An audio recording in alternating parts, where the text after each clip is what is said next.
മലപ്പുറത്തിന്റെ കാര്യം പറഞ്ഞാൽ മലപ്പുറത്തിന്റെ ഈ ക്രൈം റേറ്റിനെ കുറിച്ച് പറഞ്ഞു. അൻവറും മറ്റുമൊക്കെ ഉന്നയിച്ച കാര്യം പല മുസ്ലിം ലീഗ് നേതാക്കളും എന്തിന് ചില ഇടത് നിലപാടുള്ള ആളുകൾ തന്നെയും അനാവശ്യമായി കേസുകൾ പെരുപ്പിക്കുന്നു എന്ന മട്ടിലൊക്കെ ചില കാര്യങ്ങൾ പറഞ്ഞു. പക്ഷേ നമ്മൾ കണക്ക് നോക്കിയാൽ ഏറ്റവും കൂടുതൽ ക്രൈം മലപ്പുറത്ത് രജിസ്റ്റർ ചെയ്തിട്ടുള്ളത് 2023-ലോ 2022-ലോ 2021-ലോ ഒന്നും അല്ല, അത് 2015-ലാണ് എന്ന് മാത്രമല്ല മറ്റ് ജില്ലകളുമായി താരതമ്യം ചെയ്യുമ്പോൾ മലപ്പുറത്തെ കേസുകളിൽ എന്തോ വലിയ കുതിച്ചുചാട്ടമുണ്ട് എന്നോ മലപ്പുറമാണ് കേരളത്തിൽ ഏറ്റവും കൂടുതൽ പോലീസ് FIR-കൾ രജിസ്റ്റർ ചെയ്യുന്ന ജില്ലയെന്നോ ഒന്നുമില്ല.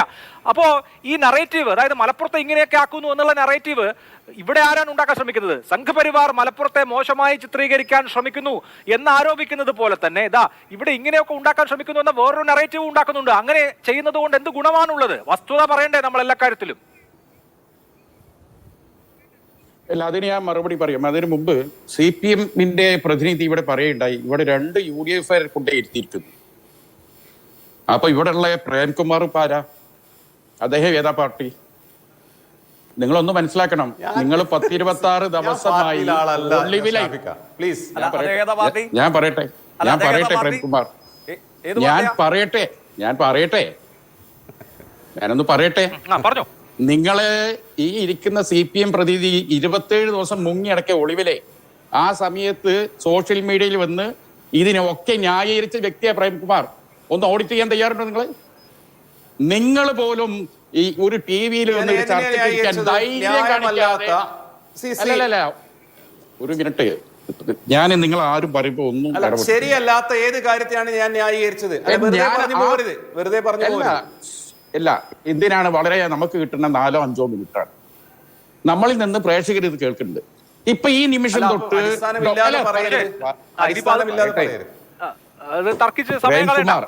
അദ്ദേഹം വസ്തുതയല്ലാത്ത ഒരു കാര്യവും ന്യായീകരിച്ചില്ല എന്നുള്ളതാണ് അദ്ദേഹത്തിന്റെ നിലപാട്. ഓക്കെ, അല്ലല്ല അങ്ങനെ ഡോക്ടർ പ്രേംകുമാർ ഇപ്പം ഈ പറഞ്ഞത് ഈ നിമിഷം തൊട്ട് നമ്മുടെ പ്രേക്ഷകർ പരിശോധിച്ചുകൊണ്ടിരിക്കുന്നുണ്ട്. നിങ്ങൾ ഫേസ്ബുക്കിൽ സോഷ്യൽ മീഡിയയിൽ കഴിഞ്ഞ 25 ദിവസമായി നിങ്ങൾ ഓരോരോ വിഷയത്തെ എങ്ങനെ ഈ സർക്കാരിനെയും ഈ പാർട്ടിയെയും ഞാൻ പറയട്ടെ ന്യായീകരിച്ചിട്ടുണ്ട് എന്നാണ് എന്റെ വാദം. അത് ശരിയോ തെറ്റോ എന്നത് നിങ്ങളെ ഇഷ്ടം, അത് വിട്ടേക്കുക. ഏതാണെന്ന് പറയൂ, ഏത് അന്യായത്തെയാണ് ഞാൻ ന്യായീകരിച്ചെന്ന് പറയൂ. ഞാൻ ഈ സർക്കാരിനെ ന്യായീകരിക്കുന്നു. ഇപ്പൊ ഉദാഹരണം, മിനിയാന്ന് നിങ്ങൾ നടത്തിയ ന്യായീകരണം, ഇതിനു മുമ്പ് ഓരോരോ വിഷയത്തിലും വളരെ അർത്ഥവത്തായ ഇടപെടലാണ് നടത്തില്ല. അതിന്റെ അകത്തൊക്കെ കുറച്ച് സൈദ്ധാന്തിക ഭാഷയുണ്ടെന്ന് മാത്രം. പക്ഷെ എല്ലായിടത്തും ഗവൺമെന്റിനെ പ്രൊട്ടക്ട് ചെയ്യാനും CPM-നെതിരെയുള്ള എല്ലാ വെല്ലുവിളിക്കും മറുപടി പറയാൻ ആർജവം കാണിച്ച വ്യക്തിയാണ് നിങ്ങൾ എന്നാണ് എന്റെ വിലയിരുത്തൽ. അത് ബാക്കി പ്രേക്ഷകർക്ക് വിട്ടേക്ക, അവർ പോയി പരിശോധിച്ച് അങ്ങനെ ഉണ്ടോ ഇല്ലെന്ന് കണ്ടെത്തിക്കോട്ടെ. ഡോക്ടർ നമ്മൾ തമ്മിൽ തർക്കിക്കണ്ട. പിന്നെ ഈ എന്തെങ്കിലും ഒരു വർത്തമാനകാല സാഹചര്യത്തിലെ ഒരു കറന്റ് ഇഷ്യൂവിനോട് ഒരു ചോദ്യം ചോദിച്ചാൽ എന്നോടാണ് ചോദിക്കണത്. ചോദിച്ചാൽ ഞാൻ എന്താ പറയാ? ഞാൻ വന്ന് ഈ ഒളിവിൽ കാലത്ത് കമ്മ്യൂണിസ്റ്റ് പാർട്ടിയുടെ നേതാക്കൾ ജാരസന്ധതികൾ ഉണ്ടാക്കിയ കഥ പറഞ്ഞാൽ എന്തായിരിക്കും നിങ്ങളെ കഥ? അതാണ് അതിന്റെ ഉത്തരം. 67-ലെ ഭരണകാലത്ത് മലപ്പുറം ജില്ലയ്ക്ക് വേണ്ടി ബിരുദ സമരം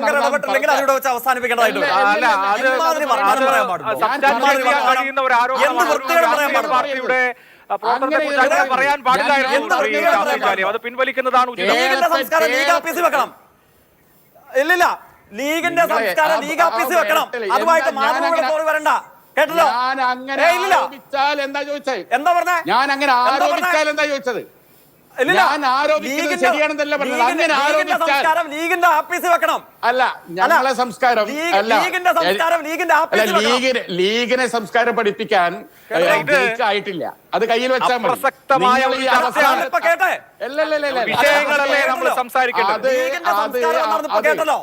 ഞാൻ പറഞ്ഞത് ഒരു കറണ്ട് ഇഷ്യൂവിനെ കുറിച്ച് ചോദ്യം ചോദിച്ചാൽ ഭൂതകാലത്തിനടുത്ത് ഓരോ കഥ പറയുകയാണെങ്കിൽ ഞാൻ ഇങ്ങനെ പറഞ്ഞാൽ എന്തായിരിക്കും നിങ്ങളുടെ മനോഭാവം ചോദിച്ചത്? അല്ലാതെ ഞാൻ അതിനെ ഓൺ ചെയ്തിട്ടില്ല, ഞാൻ അങ്ങനെ ഉണ്ടെന്ന് പറഞ്ഞില്ല. ഞാൻ ഇങ്ങനെ ഒരു ഇല്ലാത്ത കഥ ഒന്നല്ലല്ലോ. കമ്മ്യൂണിസ്റ്റ് പാർട്ടിയുടെ നേതാക്കൾക്കെതിരെയുള്ള പൊതുപ്രതലത്തിലുള്ള ഒരു വിമർശനം ഞാൻ പറഞ്ഞത്. അല്ല, അത് എനിക്ക് അതിനോട് യോജിപ്പുണ്ടോ എന്നുള്ള വിഷയമല്ല.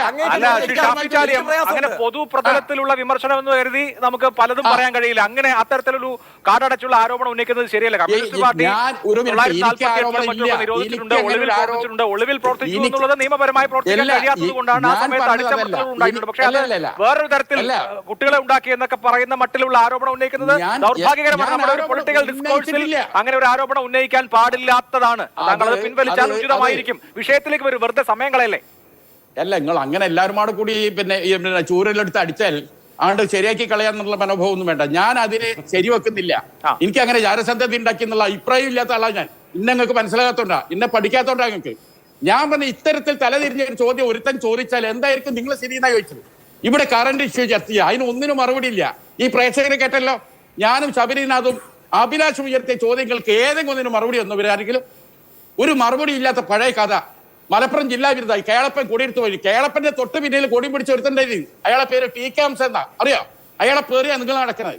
അതുകൊണ്ട് പഴയ കഥ ഒന്നും എടുത്ത് തട്ടണ്ട. ഗൗരിയമ്മന്റെ ആത്മകഥ സമയം എടുത്തത് വായിക്കി. മലപ്പുറം ജില്ലയും കാലിക്കറ്റ് യൂണിവേഴ്സിറ്റിയും ഞങ്ങൾ സ്വമേധയാ കൊടുത്തതല്ല. മുസ്ലിം ലീഗ് എന്താണ് വാരി കൊണ്ടുപോയതാണ്. ഇല്ലിക്കെട്ടിന്റെ അകത്ത് നിന്ന് പഞ്ഞിക്കെട്ട് കുവര എടുത്തതാണെന്ന് ഗൗരിയമ്മ പറഞ്ഞിട്ടുണ്ട്. അതൊന്ന് പോയി വായിക്കി. അതുകൊണ്ട് ആ പഴയ കഥ പറഞ്ഞു ഉമ്മാക്കി പറഞ്ഞിട്ടൊന്നും എന്നെ വരട്ടാൻ വരണ്ട. ഇവിടെ ചോദിക്കപ്പെട്ട ചോദ്യങ്ങൾക്ക് ഉത്തരം വേണം. ഈ PR ടീമിനെതിരെ എന്ത് നടപടിയെടുത്ത് ഗുരുതരപരമായ തെറ്റ് ചെയ്ത് അവർക്കെതിരെ ഈ നിമിഷം വരെ നിങ്ങൾ എന്ത് ചെയ്തു? നിങ്ങൾ തള്ളി പറഞ്ഞു.